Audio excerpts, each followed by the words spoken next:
Hello. Hello, Vicki. Hi, how are you? Good. Welcome to the Traipsin Global on Wheels podcast. I'm going to read your bio and then we're going to start from there. Does that sound good with you? Yeah, absolutely. Okay.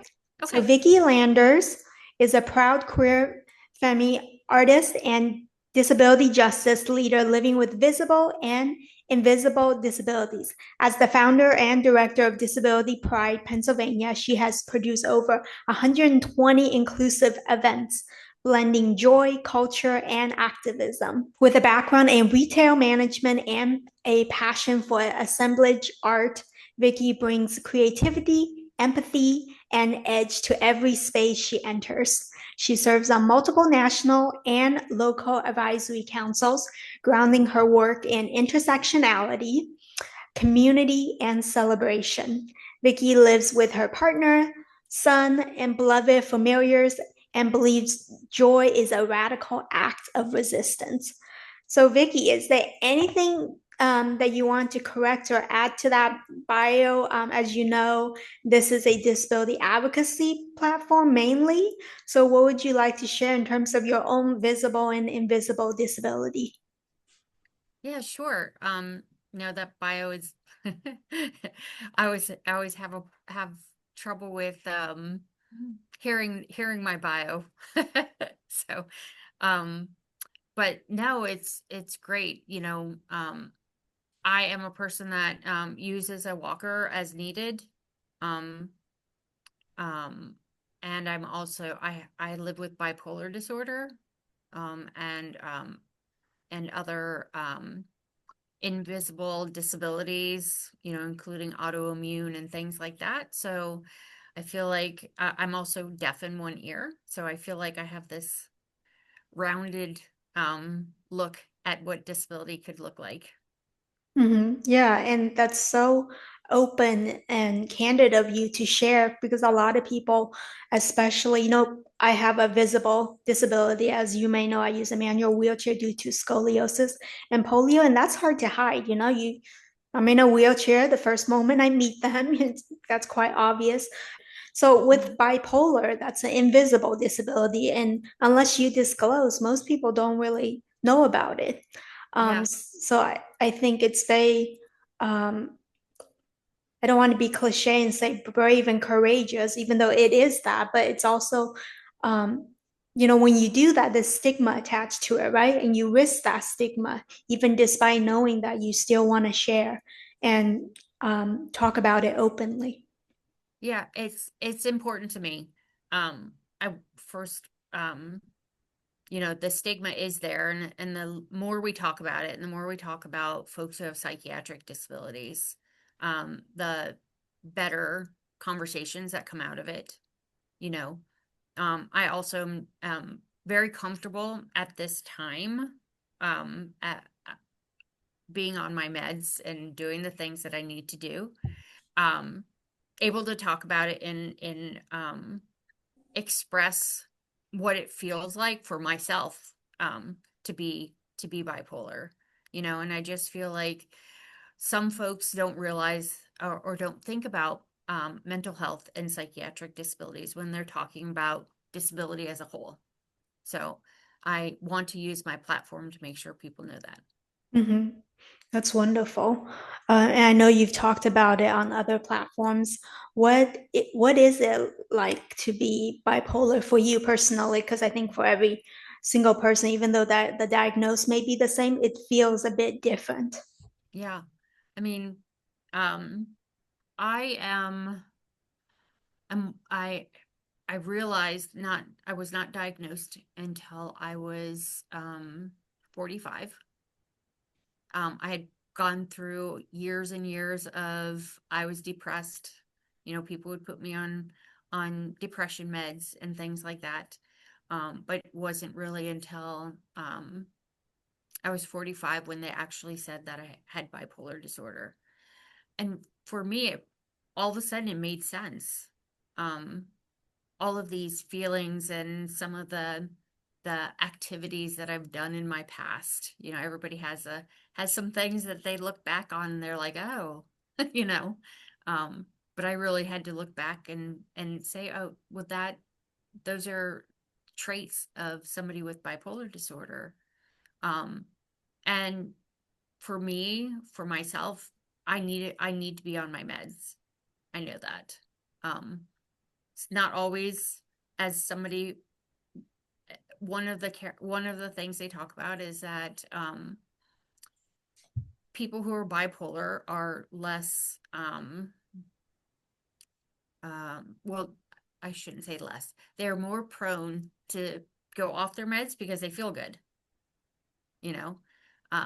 But for me, I have done the highs and the lows and realized that for me, what I need so that I can live a productive life and the way that I want to be, I have to be on my meds. Not everybody feels that way, you know. And I have days where I'm like, I don't need this. I'm not going to do this anymore. Um, but it's thinking about it every day, making the choice to take your meds. I think that's um it's a lot, and it is something that you have to, you have to make sure that you do. It's kind of like a routine. In the morning you wake up and you're like, I'm going to take my meds today. I'm going to do because I want to do these things. And if I don't, there are things that will happen that make it so that I can't do those things. So um I also am, during the fall and the winter, um, I slide into some of my seasonal affective disorder, with having bipolar, and that can make the highs and the lows even worse. During the summer when it's really bright and sunny outside, that actually pulls me a little manic. So the doctor adjusts my meds, and then in the fall and winter they adjust them down so that way they can I get that happy balance. But I have an amazing um psychiatrist who knows that I would rather live a little on the hypomanic side, um because I don't want to live flat. Nobody wants to live with no emotion, and I've been down that road before. So I'm very happy that I have a psychiatrist that understands that. Yeah, thank you for sharing that.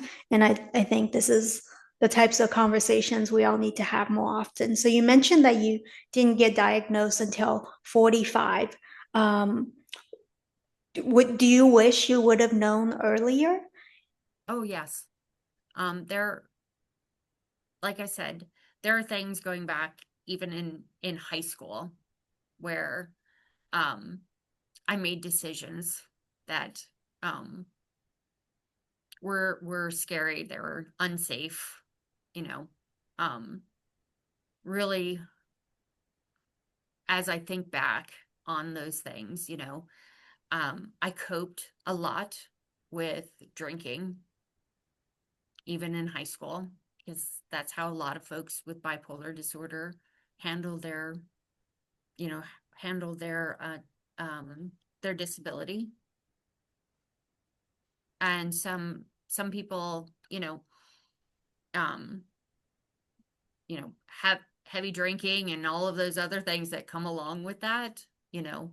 Um, those were things that I needed to try and figure out and realize now. I'm like, oh, if I were medicated, I stopped drinking. I knew that it wasn't good for me, and I stopped drinking and haven't had a drink in over 5 years, you know. Um, it's all of those little things that you're like, oh, yeah. That's why I did that. Not to say that all of those reasons were because I was bipolar, but there's some very specific things that happened in my past that make me now realize where I was and where I've come to, and that taking my meds makes me be able to be this person that I want to be. Yeah, for you, it sounds like it would have really benefited if you had known earlier. And then what do you say to others who, really don't want to slap a label on somebody, especially when they're younger and not ready? Mm-hmm. And maybe the me using the word slap isn't very accurate and also a bit jarring. Um, but what do you say to people who don't want to label an individual too quickly, too soon, or before they are ready for it? Mm-hmm. Well, um, finding out about your diagnosis is hard, you know, and it's between you and your doctor, and how much you want to actually say to anybody else is up to you. I tell folks that having even a very small circle that you can be honest with and that can help you sometimes just kind of, hey, how are you feeling today? On those days where you're feeling a little off, having that small circle that can just give you that support, um, creates this amazing space for you to not feel so subjugated. Um, and it helps you to learn that you can live with it and you can decide for yourself how you want to live with it. You know, um, there are lots of folks, lots of my friends, that will never tell anybody that they have a psychiatric disability. And that's okay, because you should be able to do what you want. Um, I find myself in a space that I'm like, oh, I'm so much better now. This is why, and for me, I'm one example of how somebody who decided to medicate themselves can be, you know. Um, and I also tell folks that I live with bipolar disorder because there are other options, you know, and I make the choice every day to be here and to live with it and to take my meds so that I'm um, a happy person. I get to spend my time doing things that I love, and I get to advocate for people who can't or don't want to. Yeah, you've done a lot of advocacy work, and um, I know you were using that word very intentionally, live with bipolar, right? Can you Mhm. give us more a vivid detail what that means to make that choice? Yeah. I mean, there were times in my life before I was medicated that I was in very dark places, that I've you know, I've been in a space where I didn't want to live, that I thought it would be much better if I wasn't here. Um, and I had to I have to make a choice to live with my psychiatric disability every day. I have to live with being bipolar every day, knowing that there is that alternative where I could have just made the other choice and didn't have to live at all. And that is, for me, all of me going through all of that has reminded me how lucky I am and the choice that I made to continue to live. And that it's work. It's work every day. It never goes away. Even on your meds, it never goes away. So it's a choice every day that I make to be here. hmm And not only, it sounds like not only a choice that you make for yourself every day, but you also make it to for the people that you're advocating for, right? You think about who you need to show up for, and you Yes. also show up for them as well Yeah. I after mean, I first showing up for yourself. yeah, I mean, I have to show up for myself, for a very long time. Um, um, that I had a child when I was 21. Um, and he was the reason, like, he was the reason why I was still here, because I had to be here for him. It wasn't about me, it was about him. And I realized through therapy, which I do on a consistent basis, that it couldn't be for somebody else. It has to be for you. And I'm at that space now after years and years of therapy where I am alive because I want to be here and that I've made that choice to be here and be present. Yeah. Thank you for sharing that. And I appreciate how you flushed out and really shared why it was important for you to get that diagnosis. And Hmm. even though you would have liked that earlier, and it sounds like you have a good amount of safe space or safe people around you where it has enabled you to be able to share openly about your diagnosis. Yeah, I mean, I have a small knit, close, I have a close little knit family, I call them, of people that I can count on to like will have my back, will say, "Hey, Vicki, what's going on?" That small group, including my son, who is in his 30s now. Um, that I know that I can count on, and that support lets me know that I can continue to do what I'm doing, and gives me the not rise me up or make me better than other folks, but just helps me like be on the ground, going forward, being able to be very public about my mental health. That's wonderful. That's wonderful. And I appreciate how you emphasized earlier that we can share as much or as little as we want about our diagnosis, right? Yes. And what do you say to those folks who are not as fortunate in terms of having that close knit community they can share openly with, where, they get that diagnosis and they immediately feel alienated and isolated at the same time, like, oh, but this makes so much sense now. Why? And so Mhm. they got these two, two types of thoughts, Mhm. right? What do you say to them? Um, that there are people out there, and maybe you're not secure enough to talk to folks like directly in your family or your friends.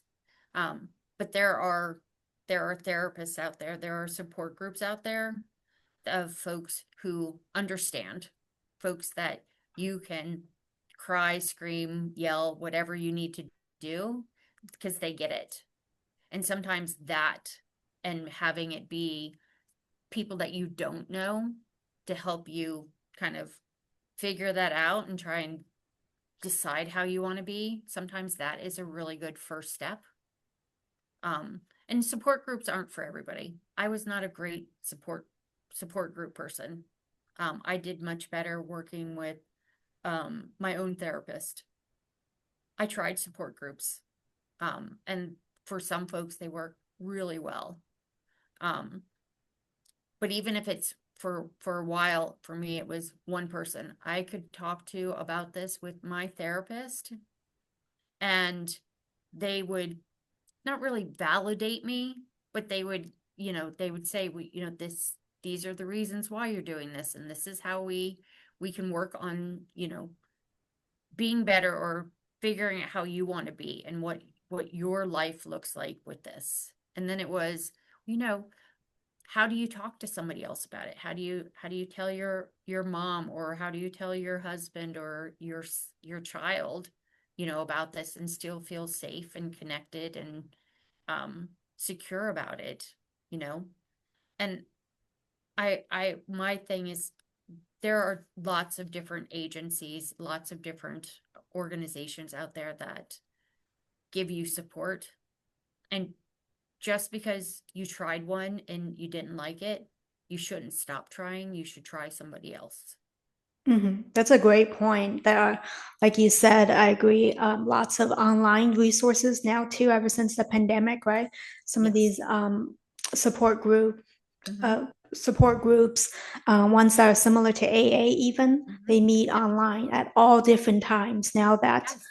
Now that so much of it has gone online. Right. Yeah, there's just so many ways that you can do it. And you need to find the way that it works for you. And, you know, you have try somebody else. Don't say, I tried a support group, it didn't work, and I'm done with it. Try somebody else, because you will find that group of people that understand, or that one person who understands. And that will make a huge difference. You know, um, myself and my partner both live with psychiatric disabilities. And when we first decided to be a couple, we made the decision that our mental health had to come first, and we had to make it a priority if the two of us were going to survive. And that's a lot. It's a lot to ask somebody else. It's a lot to live with somebody else with a different psychiatric disability. But you have to make a connection somewhere. Don't live with it by yourself, because it doesn't get better by yourself. That's very well said. And, going into a partnership, especially a life partnership, you got to be really aware in doing the inner work for yourself, but then being aware and being able to hold that space and that safety for each Yeah. other as well. Mhm. Yes. And so there's a lot of maturity Yeah. And and patience involved. we've been together for over 11 years. So it does work. You just you have to put yourself and your mental health first, and then we have to remember that each other needs that space when we need it to be able to um you know have your feelings, have your episode, or whatever people want to call it. But knowing that there's love there, and that you're still connected, and that there's somebody that you can talk to. Yeah. Thank you for sharing all of that, especially with a topic that, many would think is hard to talk about and filled with stigma. And I think because you're so open and because you're already very candid and genuine with your background, your personal experiences, our conversation was able to start in a very deep and meaningful way from the start, which is Yes. wonderful. Yes. Like I said, um, I find myself in a space that I can use my voice to let folks know. It's also like in the work that I do with disability pride, I want to make sure that folks um it with psychiatric disabilities and other unseen disabilities, that we're here, like you're part of this. We're all we're in this together. Yeah, thank you. So the next question covers identity as well. What parts of your identity do you still feel the need to protect, even from yourself? How do you navigate the emotional risks of being both visible and unseen? Yeah, so um there are still things um that I question, or I worry about saying something, about, especially, I guess for me, it's a lot around my hearing. I became deaf after surgery, so it was sudden. So um my system didn't have any time to kind of adjust to, like, slowly losing your hearing. It was just all of a sudden. So it was just like, I don't know what I'm supposed to do. And that so I only hear through this ear, through my one ear. And that makes a huge difference. And people don't understand it. You know, I tell people that I am a person that has hearing loss, because I don't feel comfortable in the deaf community, because I am not completely deaf, even though I've been diagnosed with single-sided deafness, you know.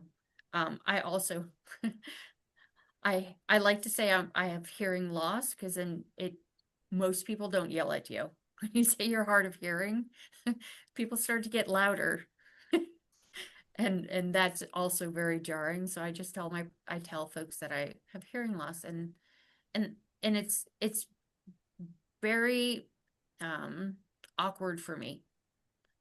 Um a lot of folks, they go out, they want to do things, they all of these large gatherings and all of this stuff. And I am not comfortable in those spaces because I can't hear. When you get too many people talking and things going on, everything is just buzz because all the noises come together. So I've become more socially isolated in that way, where I won't go out to a function. And I think that is something I have asked my therapist to help me work on so that I'm more comfortable or more I can speak out about it more and make people understand what that looks like. You know, I get so many folks who are like, you can hear, like, you put on these humongous events. Like, there's people everywhere. And I always have to remind folks that, first of all, on a big event day, I'm working. I'm not hanging out and having fun and having conversations because I'm working. But I also am that person who's around the edge of what's going on because I know, like, in the middle where everybody is and all of that stuff, I won't be able to hear you. So I've kind of become from this place where I was um unmedicated bipolar as a young person and very socially active, you know, to a space where I'm very not antisocial because that's not what I am, but I am just trying to survive in a very loud world. And they're really talking about access, you know, it's the accommodations for somebody like myself are very tough. Because you're not, I'm not deaf. So I don't have, I don't use ASL, which, um, I have tried to learn. It's a little more difficult for me than I would like it to be. I try. But it just is finding that world. And so that really makes me the hearing part of it and having to say no to events, and not be a part of different conversations, um, still makes me feel very awkward.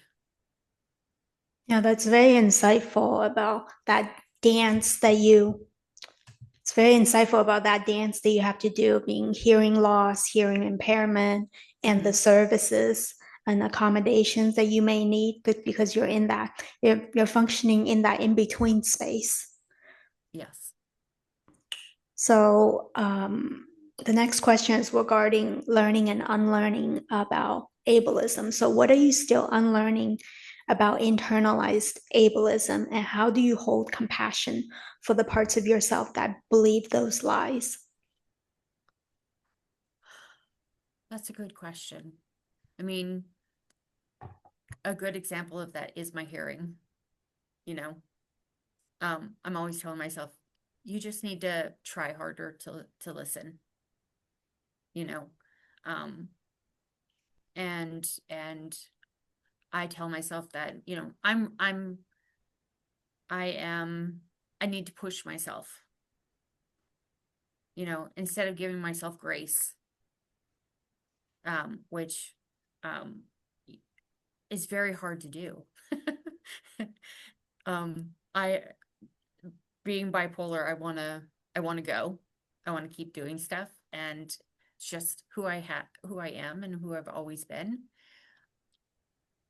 But more and more I am finding that I'm just like, just push yourself, Vicki. Just do this. Just go and like like instead of saying it's okay, like I'm making myself feel I make myself feel bad because I'm not going and just doing it anyway. You know, you learn from a early age of like you just need to go out and do it. You just need to try. You know, you're not trying hard enough. And that for me is a lot to to digest even still. And as I as my disabilities change and I age with them, I really need to learn to give myself more grace and to stop comparing myself to somebody else, because I think that's a lot of that also. Yeah, living in a capitalistic society, right, where production is highly emphasized, productivity being highly emphasized, it's no wonder you're always pushing yourself and being, um, very, very demanding on how Mhm. you should do more, do better, and Yes, instead of being and like what you've saying a couple times, right, in these last couple minutes, giving yourself grace and kindness and patience. yes, absolutely. And so, with the next question is, what have your disabilities, both invisible and visible, that we talked about, um, what have they freed you from that much of society is still imprisoned by? Um, so for me, my disability has made me realize um how much bigger the world is than just somebody who has not had anything bad happen to them. When I would a while ago, I I was I used to tell people that um disabled people, folks who have had something happen to them, terrible happen to them, whatever, um, they have had their bubble popped. And it's terrible. Um, they used to like people who have never had anything bad happen to them, who don't have any of that disability in their life, even though they probably do, just don't think about it. Um, they're in a bubble and they just kind of float through life and everything's good and they just keep going. And then something happens and they pop your bubble. We are actually much freer at that point in time. And that's the way that I feel is like I'm able to really like digest what the world looks like. And it frees me from um these conversations that about what the world should look like, because we know what the world does look like, you know. We can still say, hey, this is what we'd like the world to look like, but it's a very different view than what's one of the bubble people view of what the world could look like, Mhm. if that makes sense. It's Yeah. my analogy of of life. Yeah, I think many of us who have gone through, challenges, whether it be a disability or something else altogether, Mhm. it's a point of connection and relating, right? A Mhm. depth that, Yes. um, isn't there a Rumi quote that goes, "Darkness is where the light comes in," or something Yes. like that? Yep. I don't know how it relates or pertains to this precise conversation, but No, it's totally makes sense. Because it is something that something happens to you, you know, and it changes your world, but it also, I think, opens your mind and your world up and brightens your world to like all of the things that you may have missed, you know. mm, I don't know what I would be or who I would be without my disability, you know, and it's not something that I've ever thought about who that person would be, because it's mm. not me. As you were talking, I was thinking, I used to think of my disability, as I shared earlier in our conversation, right? It's not something that I could hide. And so I think that makes people like they see one of my vulnerabilities right away. Like it's undeniable. I cannot hide it. And so I think that makes people um, more open to sharing their vulnerabilities and Mhm. what they perceived as weaknesses. And Right. so that's how it can be seen as an advantage. That's something I used to think, and I think I still hold that as well. Yeah, absolutely. I mean, it's um you just have to, my grandmother said everybody marches to their own drum. Uh, Yeah. So I love that analogy because it's very true about life, Hmm. and I don't want to march to the same beat as somebody else. You know, I like to live myself. I always tell folks like, um, some people used to call me weirdo, um, and I'm like, yeah, that's okay. I I I would much rather be weird and be myself than be what people call normal and and have to like toe a line that I don't want to. So with the next question, Mhm. how do you know when your advocacy has become performance, and what does it feel like in your body when you return to truth? I guess for me it is it feels like I can feel that I'm not being genuine to myself. I'm also sometimes it's I'm part of a crowd that um I put myself in a space where like they're not gonna listen. Um or I'm like, oh well, you need a disabled person in the room, so I'm gonna be that person. And I have to stop and like remind myself, like, no, I don't have to be there. And I don't have to be that disabled person in the room, you know? Um, and sometimes I need to remind myself that like I know a whole lot of disabled people who could take up this space.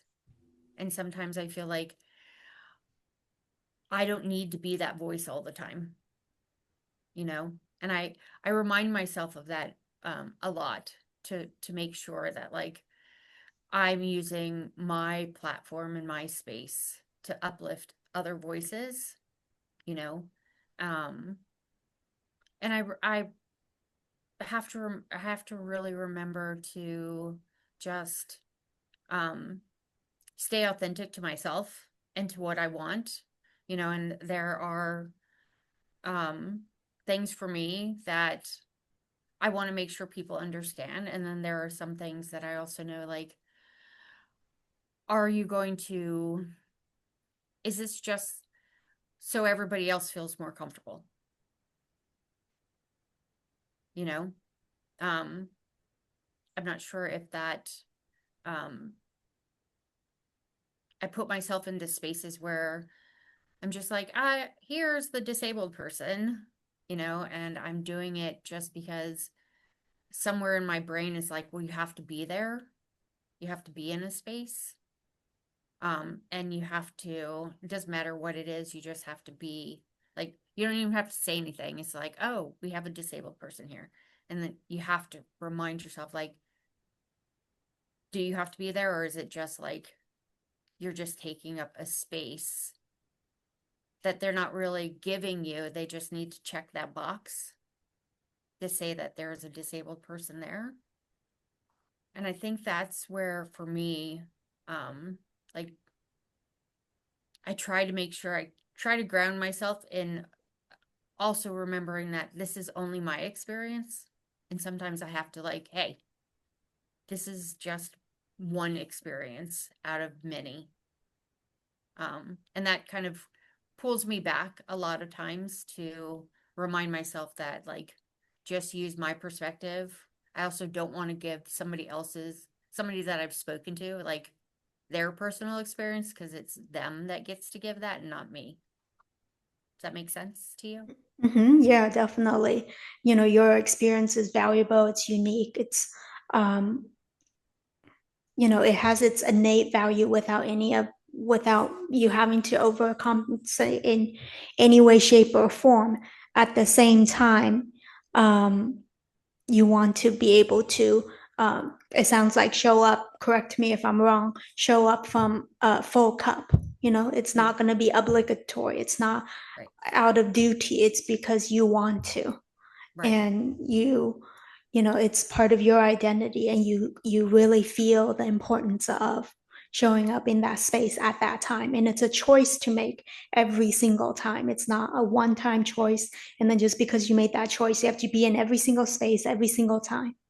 Right. Absolutely. That's the, you know, um, a lot of times and through the work that I do, because of I'm the face, people keep telling me, which doesn't make me comfortable whatsoever.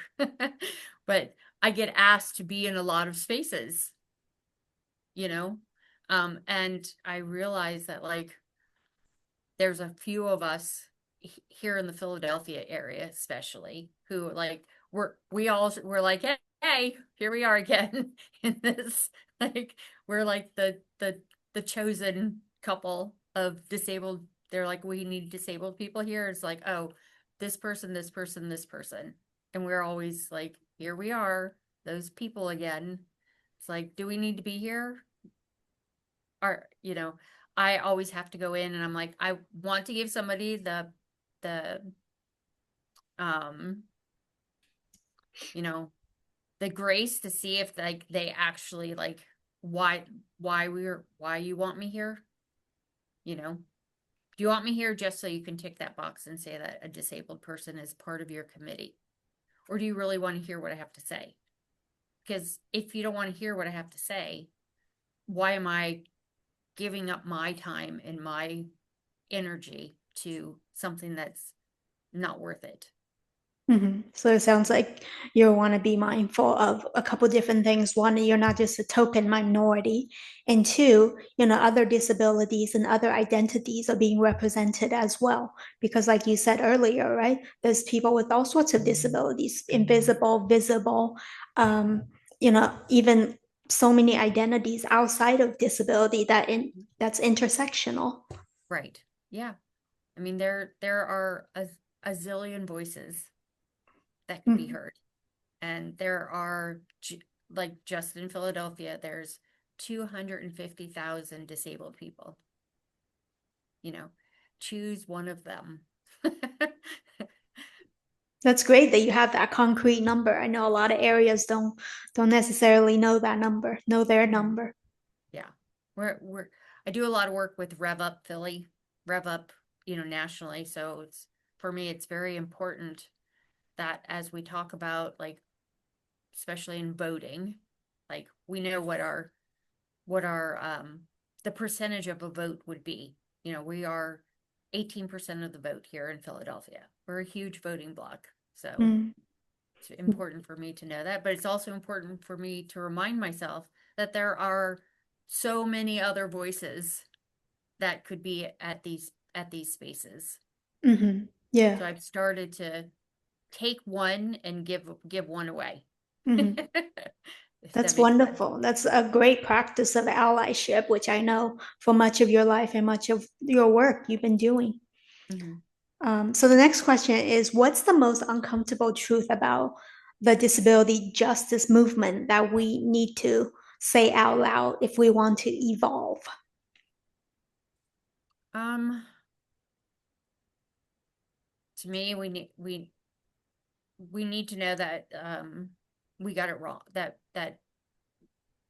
our past has to be shown as something that was done wrong, you know? Um, that and there's a difference between the reason why we have to talk about disability justice is because the disability rights movement did not see everybody, did not give people the space that they needed. And it created this huge gap that um, needs to be reconciled with. And that as as myself, as a white person, I know that I'm a part, my, our history is a part of all of that. And like which is why I'm so I so want to make sure that I give this space out to other folks, and I want to make sure that we're when I have spaces for people to speak and things like that, that I'm looking at the entire community and really trying to uplift voices that have never been heard or not being heard enough. And I think that's really what you need to do to make sure that you're doing disability justice work and not disability rights work. You know, I want to do disability justice. Disability justice is making sure we know that there are people that we ignored, people that we did not have representation, and that they need to have that voice. We need to step back, be quiet, and listen, because we shouldn't not be a part of it. But there's a space for us now to be quiet and to let other folks be heard and make sure that it's being done in an intersectional space for everybody, not just for, you know, for race, but it's also gender, it's sexuality, all of those spaces. We need to make sure all of that is going into the work that we move forward doing. Yeah. Can you flesh out the difference between disability rights work and disability justice work? Sure, I'm not an expert, but disability rights was always about, what are the rights that we have? Like, to me, it's like the legalities, like we needed to have these things. We needed to do this. Like, and it all came from a very white, you know, uh, perspective, you know, and where I find that disability justice work is being done as a very intersectional space, but giving more space to all of the folks that in the past have not been given that space, and um finding out what everybody actually needs before we start to make judgments on what other folks need. Because that's why I feel like the disability rights movement it was, well, this is what we need, but it didn't take everybody into account, didn't give everybody a voice. And I feel that that's why I like the disability justice movement, is because it's giving everybody that voice, but it's also telling folks like, we've heard enough of you, so can you not silence yourself, but can you listen a little more and give other people time to speak and have their feelings, be able to express themselves the way that they need to do it. Yeah, thank you so much. And the next question, I think, is a good segue onto everything we've talked about. Do you believe real inclusion is possible under capitalism, or are we simply learning to survive systems that were never meant for us? True inclusion in a capitalist world, I would have to say no. I think that unfortunately, we are consistently reminded that over and over again that the system is not built for us. And even as it moves forward, it's still not it's not moving forward for us. And we're not even a cog in the machine, that can stop the system. Like, we're just being run over every time. And I don't know, I honestly don't know how that is fixed. Because this is a system that has been put in place long before us, long before people before us, and the system is still run by a lot of folks who devalue, disabled people, marginalized folks, different races, all of that. I mean, we're still just like, oh, we need, like, it's like putting a little band-aid on, but keep rolling through, so I don't think that I don't see the reality of where we're actually like, we need to be in charge doing this work. That Yeah, makes sense. thanks for that very honest response. And so we're gonna cover something um, that's also very much in our face, especially now, and probably even more so going into the future, and that is AI. So, as AI and technology defines what's normal, what do you think gets erased first? And are disabled people at the table when these systems are built? Wow. AI. So, um, for me, I use AI, um, as a person who has a learning disability. I, it helps me process my thoughts. Um, but I also see that AI is collecting this information that is out there. And we see, even in, especially right now, that our history and the things that are about us are being erased. And so I feel like at a certain point in time, Google, you put up disability, Google's not going to know what to say, because it's the erasure that is happening in all of these different spaces. Um, and I think AI is really great technology, for for a lot of folks, and for a lot of different reasons. Um, but a lot of it is, a lot of folks are using it for research and resource. You can ask AI to like talk to you about this person, and what it's doing is gathering the information from where all the resources are. And we are being erased from history, you know, being taken out of museums, being taken out of all of these things.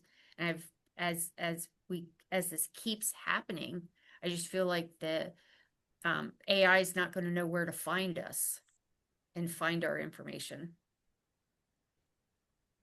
Yeah, unless we use it and make sure it's programmed into it, right? Yes, And absolutely. feed it.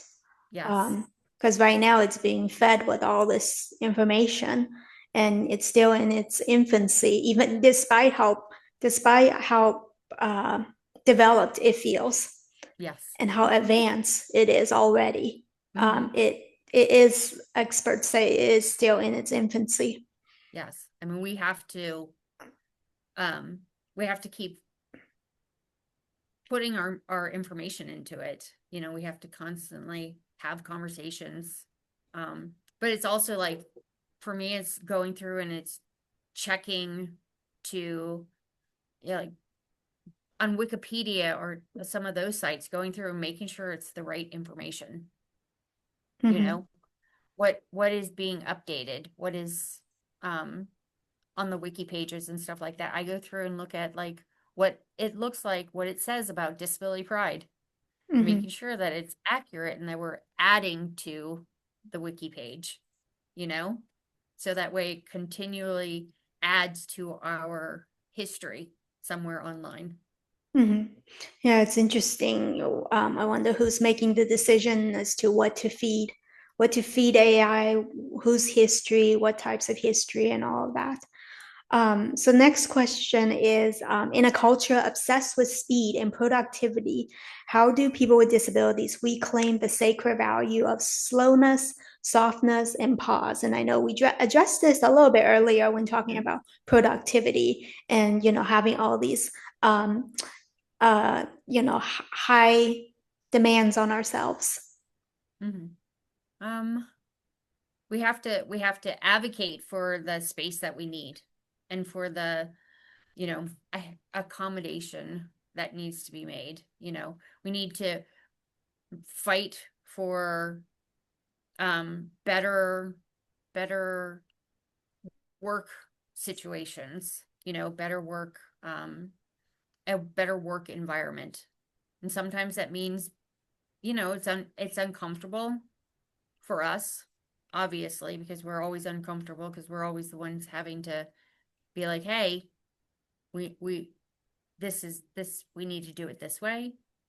But um, you know,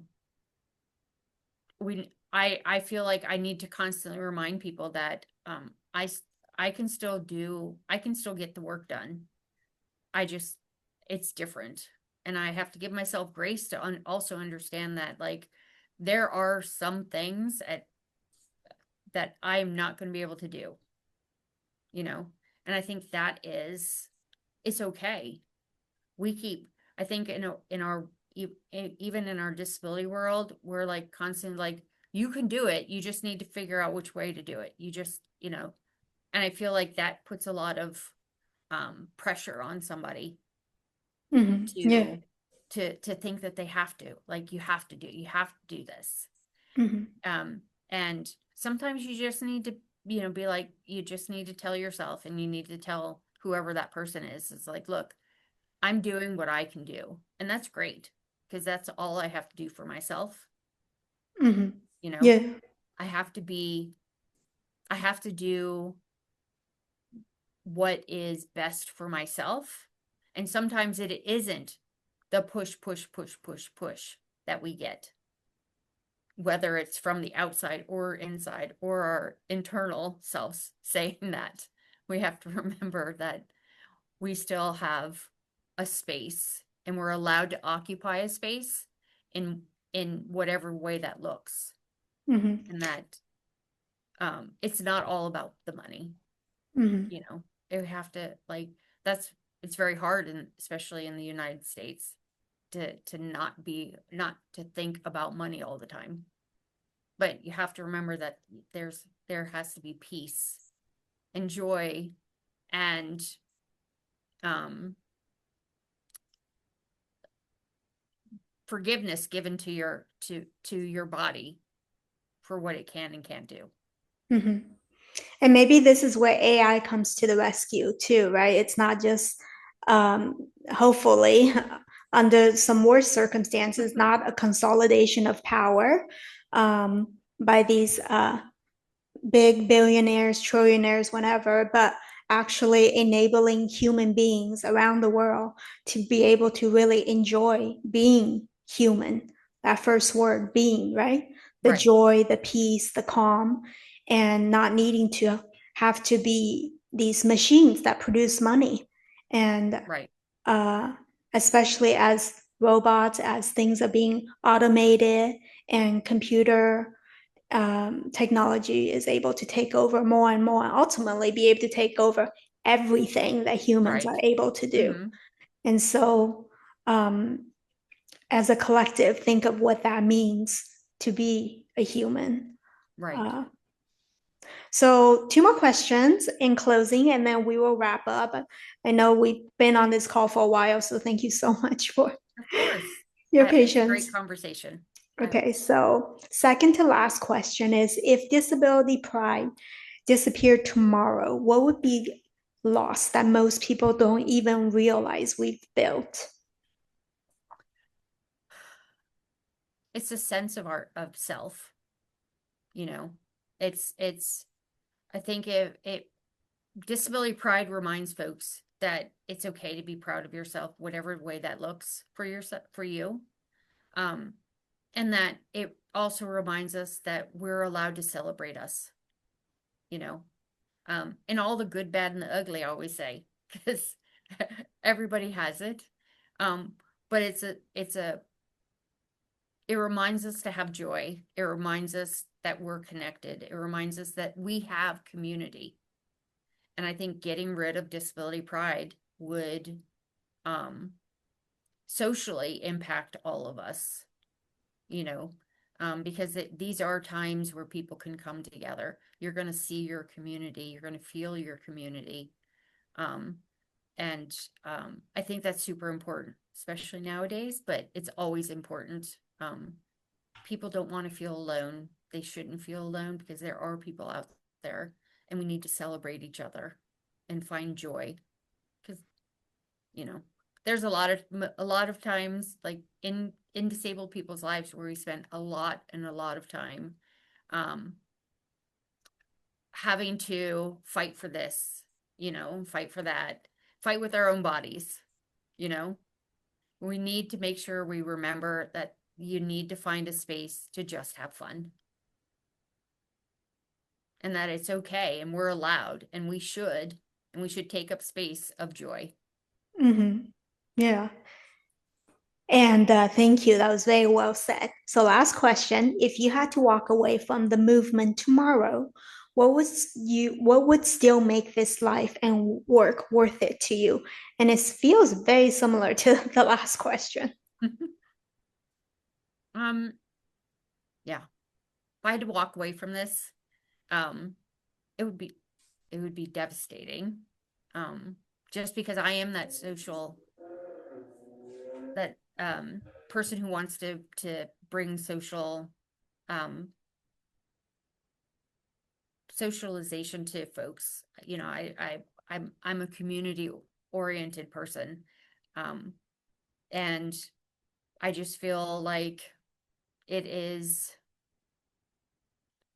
like it's not done. There's still lots that needs to get done, and walking away from it now, it feels like it would be unfinished.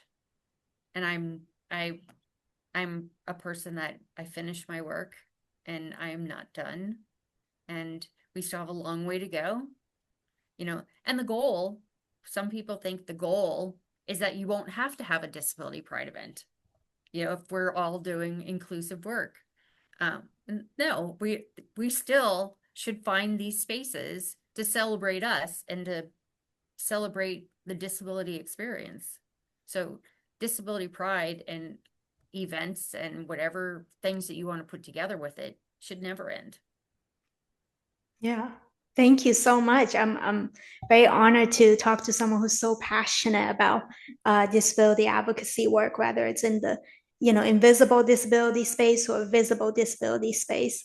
So thank you for taking the time to talk to me for over an hour on this topic, with covering all sorts of questions. Yeah, of course. You know, I I could talk about disability pride all day. So, um, I just find that this is, after all of the things I've been through, to find this space where I find my joy and it's also my work is something that is magnificent. And unfortunately, not enough people get to have that. Yeah. So for those who want to follow you, they listen to you through this episode, where can they follow your work, especially if they live in the Philadelphia area? So, our website is disabilitypridepa.org. You can see what's going on. You can also, our social media, which is also Disability Pride PA. Or you can follow myself on my LinkedIn at Vicki Landers, but also on my socials, which is Vixey Cat, VIXEYCAT. And I do a lot of my own advocacy stuff on my own stuff. So, but those are the best ways. You can always reach me. There's a contact form on our website if you want to have more conversation. Fill it out and we will get back to you. Um, I like to have conversations. I like to meet new people. So That's awesome. Thank you so much, Vicki. I really appreciate it once again. And hopefully, whenever I'm in the Philadelphia area, I'll reach out and see if we can connect in person. absolutely, absolutely.